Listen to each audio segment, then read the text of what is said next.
মৰমৰ ছাত্ৰ ছাত্ৰীসকল, আজিৰ এইটো ভিডিঅ'ত মই আলোচনা কৰিম ক্লাছ 6ৰ ছায়েন্স বা বিজ্ঞানৰ 5 নম্বৰ পাঠ অবজেক্টছ এৰাউণ্ড আছ, আমাৰ চৌপাশৰ বস্তুবোৰ। এই পাঠটোৰ সকলোবিলাক পাঠভিত্তিক প্ৰশ্ন উত্তৰ ইংৰাজী আৰু অসমীয়া দুয়োটা মাধ্যমত যি নতুন কিতাপ আছে তাৰ যি প্ৰশ্নবিলাক আছে সকলোবিলাক আলোচনা কৰিম। তো শেষলৈকে ভিডিঅ'টো ভালকৈ চাই যাবা। এক্সাৰচাইজ বা অনুশীলনীৰ 1 নম্বৰ প্ৰশ্নটো হ'ল darken the circle of the correct answer. শুদ্ধ উত্তৰৰ গোলটো সম্পূৰ্ণ পূৰ কৰা। তো 1 নম্বৰ প্ৰশ্নটো আছিল the space occupied by material is called matter, mass, volume, area. তাৰে শুদ্ধ উত্তৰটো হ'ব ভলিউম। অসমীয়াত দ্ৰব্যই যি পৰিমাণৰ ঠাই আগুৰি থাকে তাক কি বুলি কোৱা হয়? পদাৰ্থ, ভৰ, আয়তন, কালি। তো শুদ্ধ উত্তৰটো হ'ব আয়তন। 2 নম্বৰ প্ৰশ্নটো হ'ল which is of the following is transparent. তলৰ কোনবিধ স্বচ্ছ? তাৰে ইংৰাজীৰ অপশ্যনবিলাক উড, গ্লাছ, আইৰণ, পেপাৰ। শুদ্ধ উত্তৰটো হ'ব গ্লাছ। তলৰ কোনবিধ স্বচ্ছ? কাঠ, কাঁচ, লো, কাগজ। শুদ্ধ উত্তৰটো হ'ব কাঁচ। অৰ্থাৎ যাৰ মাজেৰে বস্তু এটা দেখা যায় সেইবিলাকেই ট্ৰেন্সপাৰেণ্ট মেটেৰিয়েল বা স্বচ্ছ পদাৰ্থ সেই হিচাপে শুদ্ধ উত্তৰটো হ'ব গ্লাছ বা কাঁচ। Which of the following is translucent. 3 নম্বৰ প্ৰশ্ন।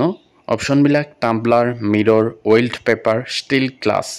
তো ইয়াতে শুদ্ধ উত্তৰটো হ'ব অইল্ড পেপাৰ। অৰ্থাৎ কাগজ এখনত যদি তেল সানা হয় তেতিয়াহ'লে তাৰ মাজেৰে বস্তু এটা স্পষ্টকৈ দেখা নাপায়, ঘোলা ঘোলা দেখা যায়।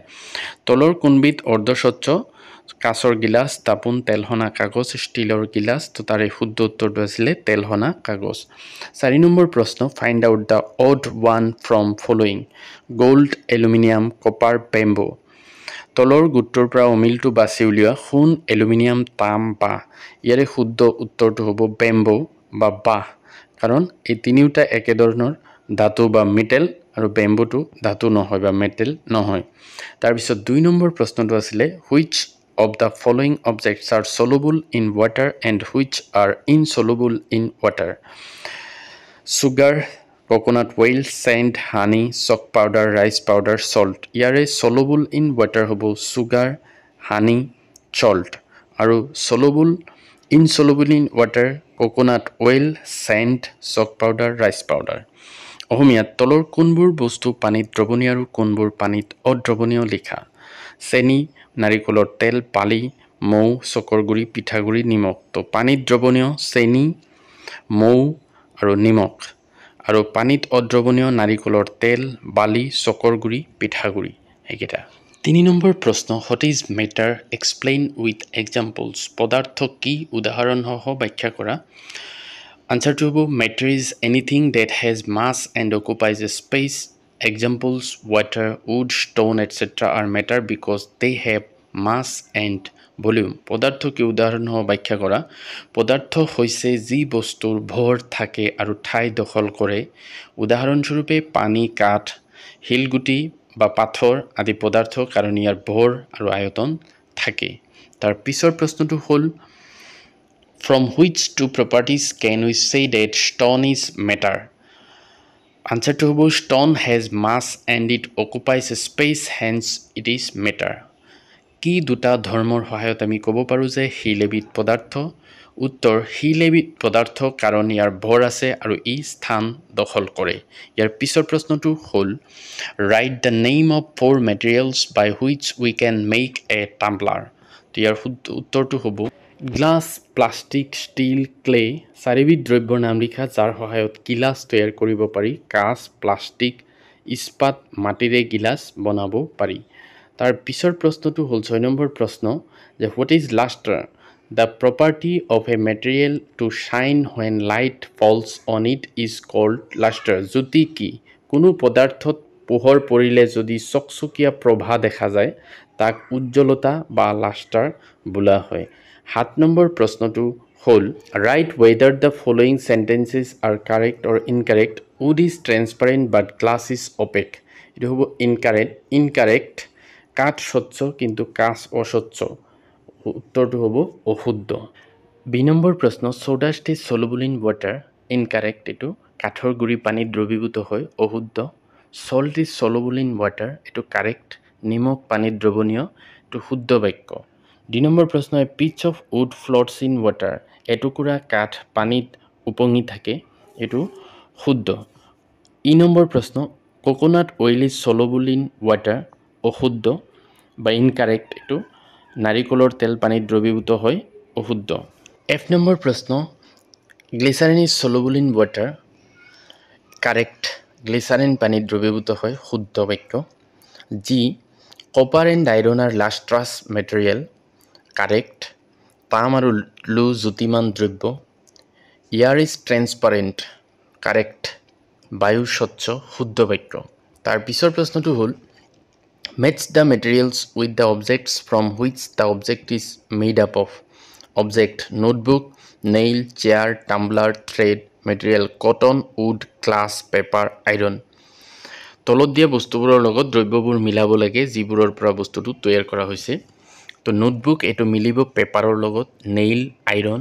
Chair wood tumbler glass thread cotton ঠিক তেনেকৈ অসমীয়াত একেটা মিলাব লাগে টুকা বহি গজাল চকী গিলাচ সূতা তো টুকা বহি মিলিব কাগজৰ লগত গজাল লোহা চকী কাঠ গিলাচ কাঁচ আৰু সূতা কপাহ 9 নম্বৰ প্ৰশ্ন name 5 objects that are made up of plastic তো আনসাৰটো হ'ব বটল বাকেট মাগ চেয়াৰ টয়স প্লাষ্টিকেৰে বনোৱা পাঁচটা বস্তুৰ নাম লিখা বটল বালতি মগ চকী পুতলা তো 10 নম্বৰ প্ৰশ্ন fill in the blanks খালি ঠাই পূৰ কৰিব লাগে the same object can be made of different এটো খালি জায়গাত বহিব material the method of arranging of objects into groups is called classification 3 নম্বৰ প্ৰশ্ন the amount of matter present in an object is the mass of the object mass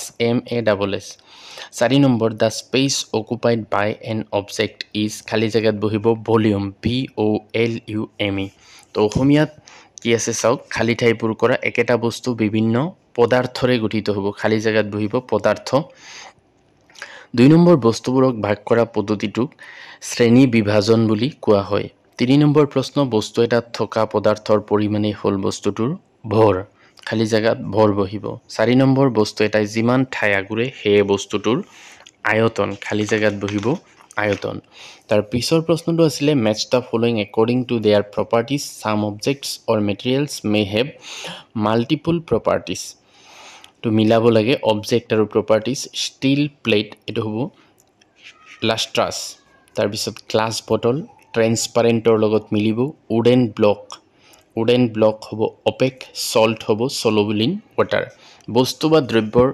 ধৰ্মৰ ভিত্তি কৰি মিলোৱা মনত ৰাখিবা কিছুমান বস্তু বা পদাৰ্থৰ একাধিক ধৰ্ম থাকিব পাৰে তো অসমীয়াত বস্তু বা পদাৰ্থ তিখাৰে নিৰ্মিত কাহি এটো হ'ব জ্যোতিমান কাঁচৰ বটল স্বচ্ছ কাঠৰ টুকুৰা অস্বচ্ছ নিমখ পানীত দ্ৰৱণীয় তাৰ পিছত 12 নম্বৰ প্ৰশ্ন if you are asked to design a new type of desk for your school which is strong lightweight and durable which material would you select and what properties would you prioritize to ensure the desk meets these needs to your answer to hobo for a school desk wood or a strong plastic metal alloy can be selected properties to prioritize strong durable lightweight smooth surface non corrosive তোমাক যদি এখন মজবুত পাতল আৰু দীৰ্ঘস্থায়ী bench তৈয়াৰ কৰিবলৈ কোৱা হয় তেন্তে তুমি কোনবিধ দ্ৰব্য নিৰ্বাচন কৰিবা আৰু দ্ৰব্যৰ কোনবোৰ ধৰ্মক অগ্ৰাধিকাৰ দিবা তো উত্তৰটো হ'ব the ডেস্কৰ বাবে কাঠ বা শক্তিশালী প্লাষ্টিক বা ধাতুৰ মিশ্ৰণ বাছিব পাৰি গুণ যিবোৰ প্ৰয়োজন শক্তিশালী হ'ব লাগিব দীৰ্ঘস্থায়ী কম ওজন মিহি পৃষ্ঠ আৰু মামৰে নধৰা ইয়াৰ পিছৰ প্ৰশ্নটো collect the different substances like sand, salt, lemon juice, shampoo, mix one by one in a glass of water and observe which material is soluble and which is not. Record your observation in a tumbler form. তো ইয়াৰ উত্তৰটো হ'ব salt soluble in water, lemon juice soluble in water, shampoo soluble in water, sand not soluble in water. অসমীয়াত যে কিছুমান দ্ৰব্য গুটাই লোৱা যেনে বালি নিমখ নেমুৰ ৰস ইত্যাদি। এতিয়া এটা গিলাচত পানী লৈ এটা এটাকৈ মিহলাই চোৱা কোনবোৰ পানীত মিহলি হয় এখন তালিকা বনাই লিপিবদ্ধ কৰা। তো অসমীয়াত উত্তৰটো হ'ব যে নিমখ পানীত দ্ৰৱীভূত হয়, নেমুৰ ৰস পানীত দ্ৰৱীভূত হয়, চেম্পু পানীত দ্ৰৱীভূত হয়, বালি পানীত দ্ৰৱীভূত নহয়। ইয়াৰ পিছৰ প্ৰশ্নটো আছিলে এনেকুৱা যে draw the above picture at the right place of balance given বিলো। তো আমি কি কৰিম, এই দুটা বস্তু 1 কেজি কটন আৰু 2 কেজি হোৱাইট যে আছে এই দগাটোত বহাম। তো যিটো ওপৰৰ ফালে আছে তাতে বহালে যিহেতু তাতে ওজন কমি আছে, তো আমি কটনটো আনি পেলাই ওপৰৰ ফালৰটোত বহাম আৰু দগাটো আনি তলফালে যে আছে এইটোত এনেকৈ বহাই দিম। তো এইটোই হ'ব উত্তৰ, অসমীয়াটো একেই হ'ব। তো যদি ভিডিঅ'টো ভাল লাগে আগলৈ এনেকুৱা ভিডিঅ' পাই থাকিবলৈ মোৰ চেনেলটো ছাবস্ক্ৰাইব কৰি থ'ব আৰু ভাল লাগিলে লাইক এটা কৰি দিব। Thank U.